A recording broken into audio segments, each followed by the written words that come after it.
What's going on, everybody, and welcome back to JohnnyKpicks. And in this video, I'll be going over my full card, picks and predictions, along with my bets so far for UFC 278, Usman versus Edwards.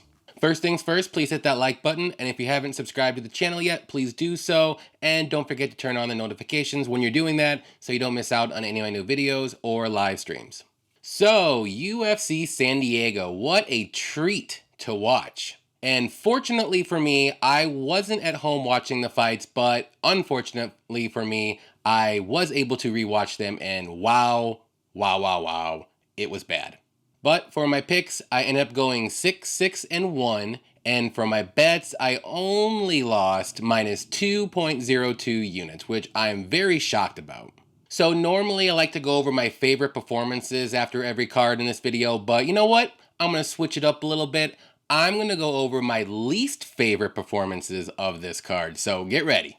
And let's start out with Ode Osbourne. Now, in my prediction video, all I said was if he doesn't do something stupid or if he's not super aggressive, he should be able to win this fight. He's got the better striking and he's a little bit more explosive. Well, apparently he just wanted to do a flying knee for no reason, wasn't even close to landing it, and then just got punched right in the face when he came down. So, hey, it happens, I get it, but that was very low level fight IQ right there.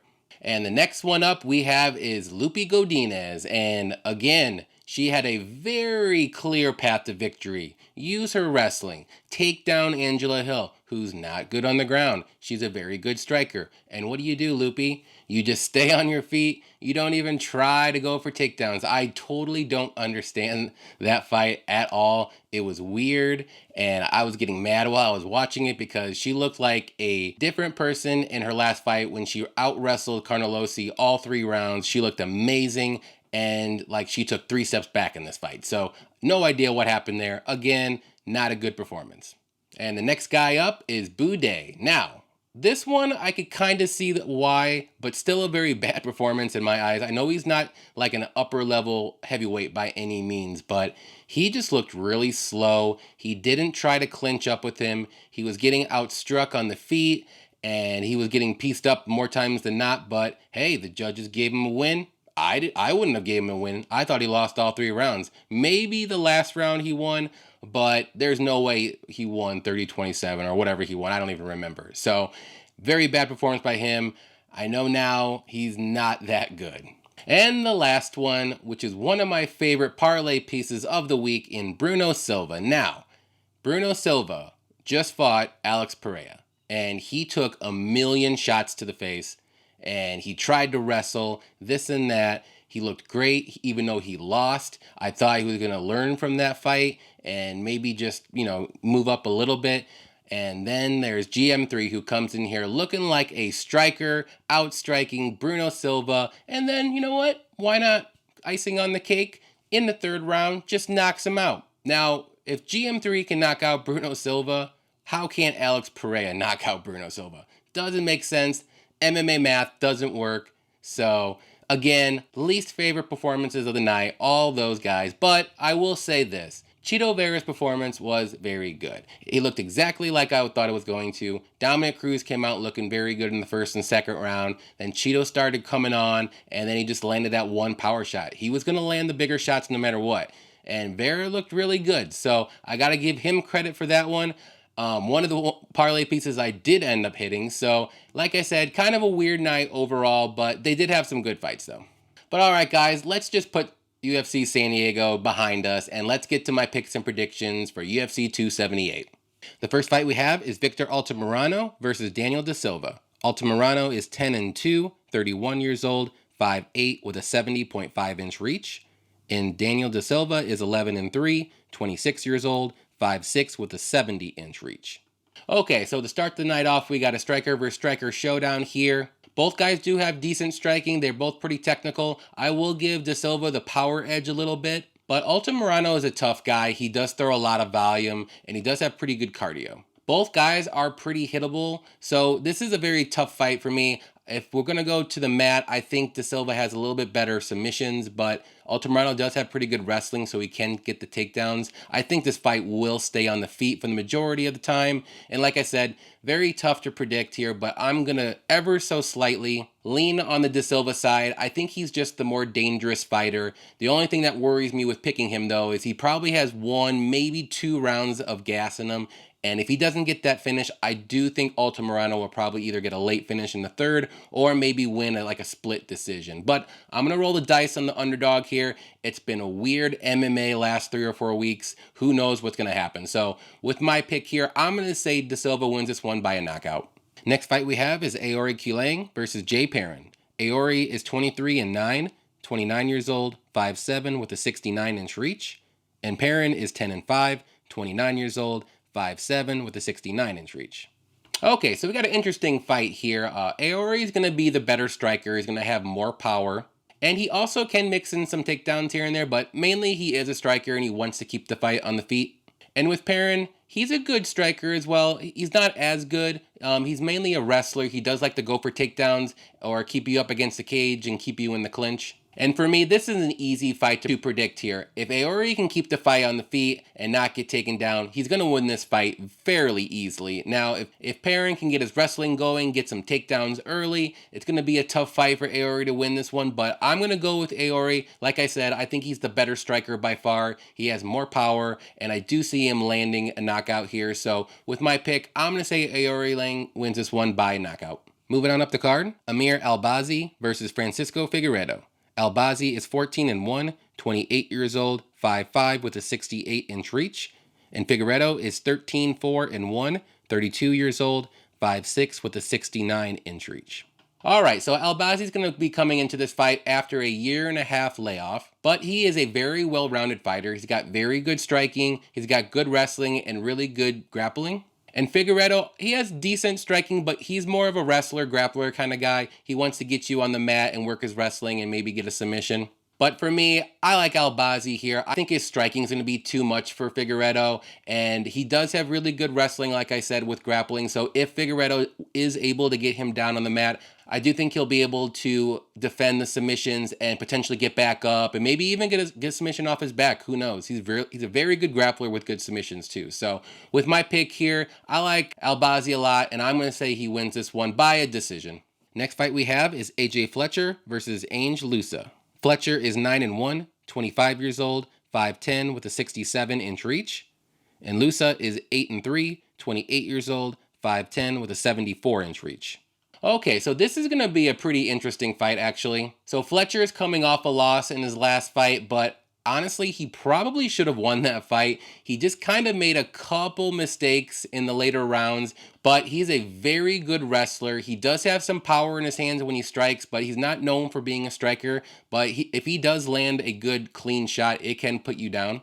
And with Loosa, he's going to have a 7-inch reach advantage, and that's the only thing that kind of worries me in this fight for Fletcher. But Loosa does have pretty good striking. He's got decent takedown defense, but I do think Fletcher will win this fight. It's going to be closer. It should be closer to a pick'em, I think, but with Fletcher's wrestling, I think he'll be able to get Loosa down more times than not and just wear him down and maybe potentially get a ground and pound knockout after a while, because Loosa does tend to fade as the fight goes on. But if this fight is standing, it's going to be tough for Fletcher to reach him because of that 7-inch reach advantage. So with my pick here, I'm going to go with Fletcher to win this one, and I'm going to say by decision. Next fight we have is Miranda Maverick versus Shanna Young. Maverick is 10-4, 25 years old, 5'3" with a 65.5-inch reach. And Young is 8-4, 31 years old, 5'7" with a 65-inch reach. Okay, so this is going to be an easy breakdown here. Maverick is a very well-rounded fighter. She's got good striking, she's got decent power, she's a good wrestler, and she does have some good grappling and submissions. And with Young, she's just a striker. She does have okay wrestling, but she's not very good in the grappling department. And for me, I just think Maverick's path to victory is to get her to the ground and just go for submissions and ground and pound. And if that happens, I really think Maverick will win this one really easily, maybe even get a submission or a finish, because I don't see Shanna Young out wrestling Maverick and I think Maverick's going to be the stronger fighter as well. On the feet, if it becomes a boxing match, it's going to be close, but I think Maverick's fight IQ is up there to shoot for takedowns like you should and work for the submission or ground and pound win. So with my pick here, I'm going to say Maverick wins this one by a submission. Moving on up the card, we have Sean Woodson versus Luis Saldana.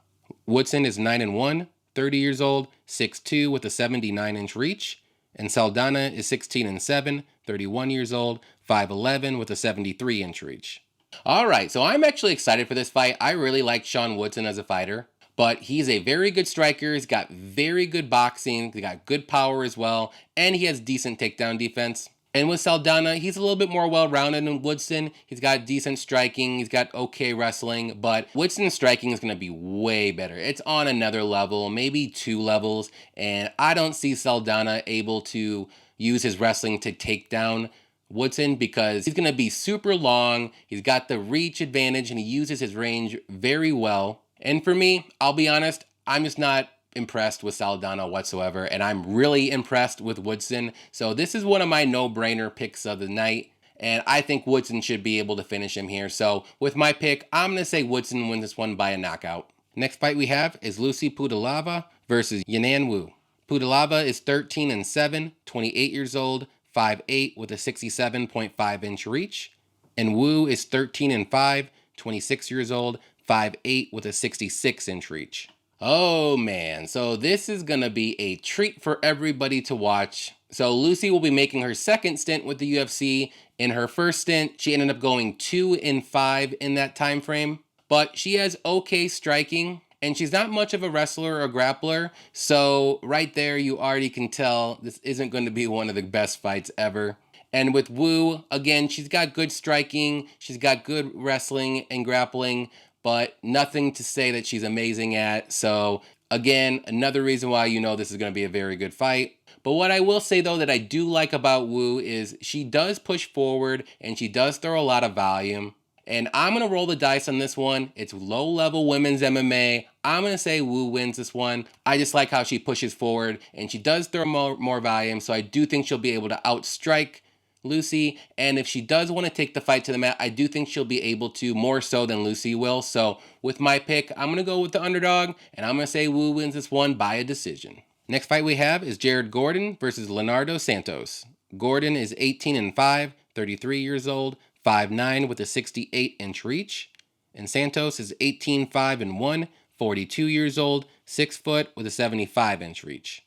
All right, so this is going to be an interesting fight for me. So Gordon sometimes bounces back from featherweight to lightweight, and he's going to be the shorter, smaller fighter in this matchup. But he does have really good wrestling, and he does okay striking with good volume. And with Santos, he's going to have a 7-inch reach advantage. He does have good striking and power himself with really good grappling and submissions.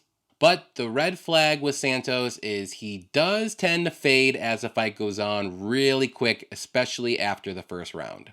And in his last fight that we saw against Clay Guida, it looked like he was going to be able to get that knockout early, and he kind of went all out for it and didn't end up getting it, and then he was just completely gassed in the second and ended up losing. But for me, this is kind of a tough fight to predict. I know the lines are like minus 300 range for Gordon, and I think that's maybe a little too wide because I think Santos is live in the first round, but I'm going to go ahead and lean Gordon in this one. I do think he'll be able to survive the first round, especially if he can get that takedown early. He just needs to play it safe so he doesn't get submitted when Santos is on his back. But after the first round, I do think Gordon will take over and should be able to win this one. So with my pick, I'm going to say Gordon wins by a decision.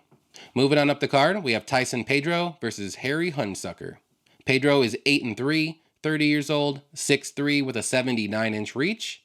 And Hunsucker is 7-5, 33 years old, 6'2", with a 75-inch reach. All right, so this isn't going to be a hot take by any means here.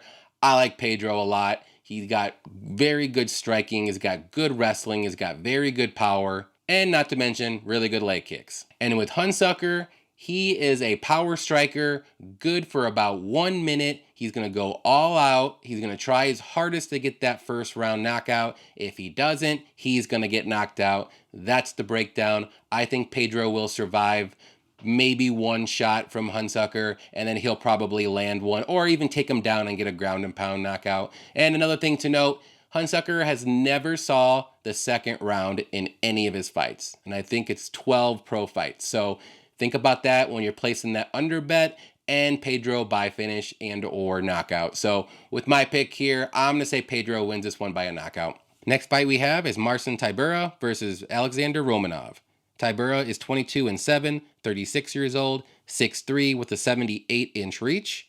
And Romanov is 16-0, 31 years old, 6'2" with a 75-inch reach. Okay, so this is actually going to be a really good fight. So Tybura is a very solid fighter. He's well-rounded. He's got good striking. He's got okay power on the feet. He's got decent wrestling.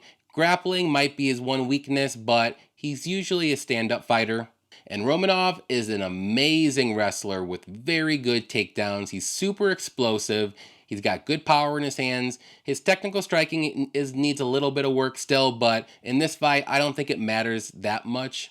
And I know Romanov hasn't fought the competition that Tybura has, but I really like Romanov in this matchup. I do think he'll be able to take down Tybura, and once he does that, I think he'll be able to just smother him when he's on top and probably work for a submission instead of ground and pound, because I don't think Tybura's defensive grappling is the greatest. So with my pick, I'm going to say Romanov wins this one by a submission.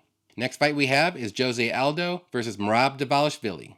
Aldo is 31-7, 35 years old, 5'7" with a 70-inch reach. And Merab is 14-4, 31 years old, 5'6" with a 68-inch reach. All right, another amazing fight that I'm really looking forward to.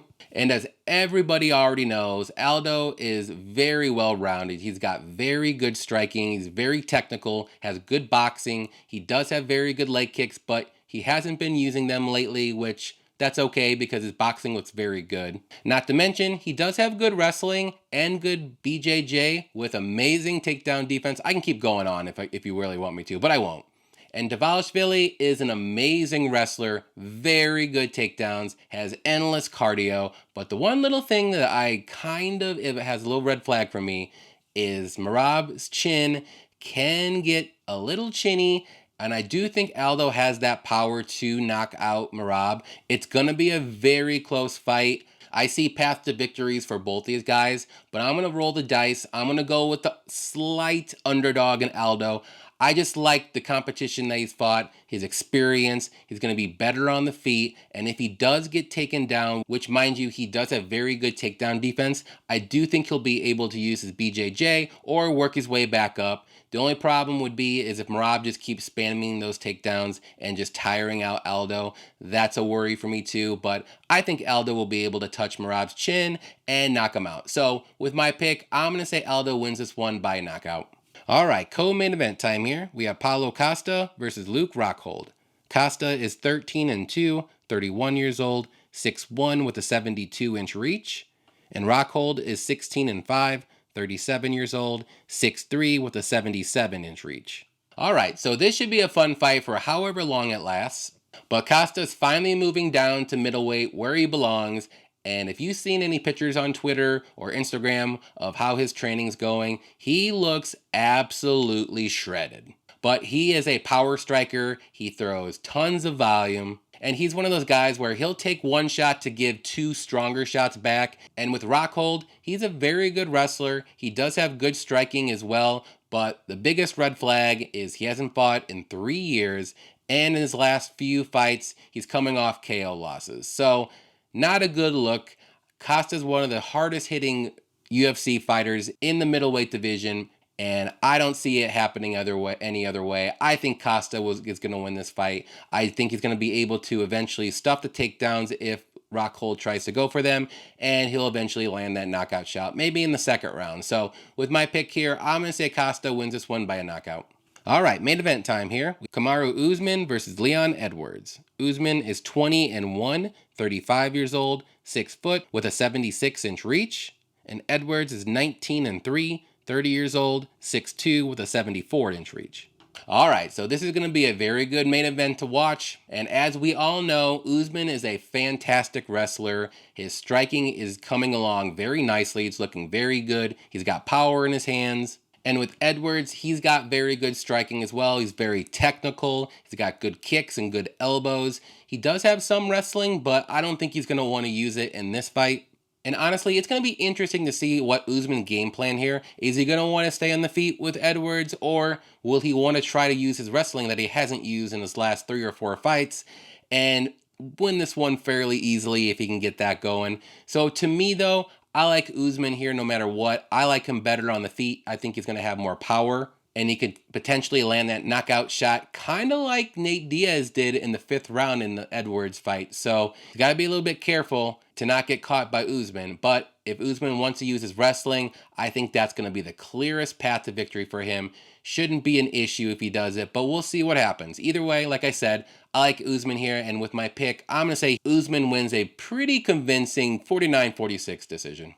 Alright guys, those are my picks and predictions, but let's jump right into my bets so far for UFC 278. So the first bet I have is a 3-fighter parlay. I bet 1.25 units on Pedro, Costa, and Usman to win, and I got that at plus 100. So for me with Pedro, he should have no issues finishing Hunsucker. I'm not going to get too much into that. It should be a no-brainer pick. And the only reason why I added him in this parlay was to make it plus 100. And with Costa, again, I think he should be able to dominate Rockhold, especially on the feet. He's going to have way more power. He's going to throw way more volume. If Rockhold can take down Costa, I might be a touch worried, but I don't think he's going to be able to because Costa has pretty good takedown defense, and I don't trust Rockhold's chin whatsoever. And with Usman, again, like I just said in my prediction, I think he's going to be the better fighter. I think he's going to be better on the feet, and I also really think he's going to be better wrestling, but it just depends on what he wants to do. Does he want to wrestle? Does he want to strike? He always has that wrestling in the back pocket, so that's why I'm leaning Usman, and I do think he'll be able to win this pretty convincingly. And the next bet I have is a 4-fighter parlay. I bet 1 unit on Pedro, Woodson, Romanov, and Maverick to win, and I got that at plus 143. So like I said with Pedro, this is pretty much a gimme win. But with Woodson, he's going to be the way better striker. He's going to have the reach advantage. He's going to be taller than Saldana. And Woodson uses his range very well, and he has very good takedown defense. So I don't see how Woodson loses this fight. And with Romanov, I just think his wrestling is going to be too much for Tybura. And I think once he gets that early takedown and he starts working on top for a submission, I think it'll be over shortly after that. And with Maverick, that's basically the same thing. I think once she gets that early takedown and she starts working for a submission, I think she'll end up getting one, and maybe in the 1st or 2nd round. And the last bet I have is an underdog bet. I have a 1-unit bet on Aldo to win, and I got that at plus 105. Alright, so I'll admit on this one, I'm not the most confident that Aldo will win, but I do see a good path to victory for him, and I do think a lot of people are going to be on Merab, which I don't blame them whatsoever, but I just think Aldo has way more experience. He's the better overall fighter. He's going to have the big advantage on the feet, and if it does get to the mat, he knows what to do. He's not going to be a fish out of water where Merab's going to dominate him on the ground. So it's going to be a really close fight, but I do think Aldo will be able to get that knockout or a very close decision win. Alright guys, those are my picks and predictions and bets so far for UFC 278. Thank you everybody for watching, and please hit that like button on your way out. Also, don't forget to check back in the comment section on this video or my Instagram, where I post all my bet slips for any added bets throughout the week. I hope everybody enjoys the fights this weekend, and we get a break after this week. So until next time, happy fight night.